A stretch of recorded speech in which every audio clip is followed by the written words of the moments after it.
Hi అండి, అందరూ ఎలా ఉన్నారు? బాగున్నారా? మేమైతే బాగున్నామండి.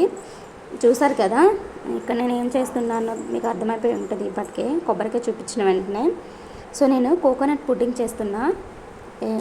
ప్రాసెస్ అయితే చాలా ఈజీగా ఉంటుందండి. నేను కూడా స్టార్టింగ్లో లాంగ్ ప్రాసెస్ ఏమో అనుకున్నా, కానీ అలా ఏం లేదు. చాలా బాగుంది, ఈజీగానే చేసుకోవచ్చండి. చాలా ఈజీ, చాలా సింపుల్ అండి. ఫస్ట్ నేను కోకోనట్ తీసుకొని దాన్ని కట్ చేసుకొని మిల్క్ అయితే తీసుకున్నా, కోకోనట్ నుంచి పక్కన పెట్టేసుకొని అగోండి కళాయి పెట్టుకున్నా. చిన్న కళాయి పెట్టుకొని పాలు కొంచెం యాలక్కాయలు, ఒక 3 యాలక్కాయలు తీసుకొని దంచిపెట్టి వేసుకున్నాను. దీంట్లోనే ఒక 3 స్పూన్లు షుగర్ అయితే వేసుకోవాలి.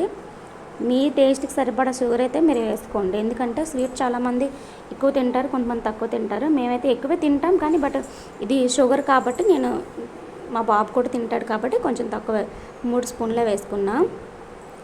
3 స్పూన్లు చాలండి, ఎందుకంటే కోకోనట్ మనకు ఆల్రెడీ స్వీట్గానే ఉంటుంది కదా. నేను 3 స్పూన్లు అయితే వేసుకున్నా.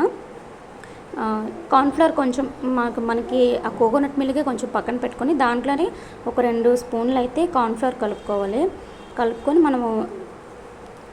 మనము కస్టర్డ్ ఫ్రూట్ కస్టర్డ్ ఎలా చేస్తామో సేమ్ అదే ప్రాసెస్లో కలుపుకొని ఆ కోకోనట్ మిల్క్లో ఈ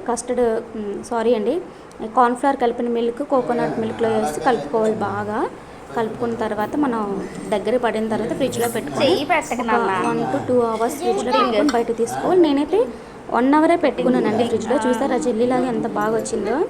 దీంట్లో టూటీ ఫ్రూటీ వేసుకుంటే చాలా బాగుంటుంది, కానీ నా దగ్గర టూటీ ఫ్రూటీ లేదు, వేసుకోలేదు. అందుకే నేనైతే 1 hour పెట్టానండి, అయినా బాగా వచ్చింది. నాకు పుడ్డింగ్ బాగా వచ్చింది.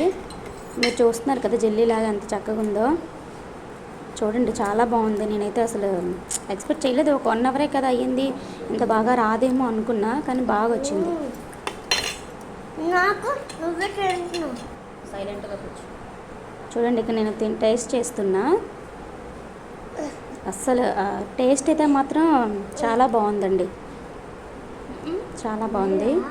పక్కన మా బాబు చూడండి అలాగా చూస్తున్నాడు. ఫస్ట్ వాడికే పెట్టాను స్పూను. చూడండి వాడు అలా చూస్తున్నాడు. వీడియో అటు ఇటు అయ్యిందండి. నాకైతే మనం ఆరు తింటాం కదండి, ఆ టేస్ట్ వచ్చింది నాకు. అక్కడక్కడ సేమియా టేస్ట్ కూడా తగిలింది మధ్యలో, ఎందుకంటే మనకి పాలు ఇలాచీ ఉంది కాబట్టి సేమియా టేస్ట్ అయితే వచ్చింది. చాలా అంటే చాలా బాగుంది. మీరు కూడా ట్రై చేయండి, చాలా బాగుంటుంది. షుగర్ మాత్రం మీ టేస్ట్కి తగ్గ వేసుకోండి. నా ఛానల్ నచ్చినట్లయితే లైక్ చేసి, షేర్ చేసి, సబ్స్క్రైబ్ చేసుకోండి ఫ్రెండ్స్. సపోర్ట్ చేయండి. Bye bye.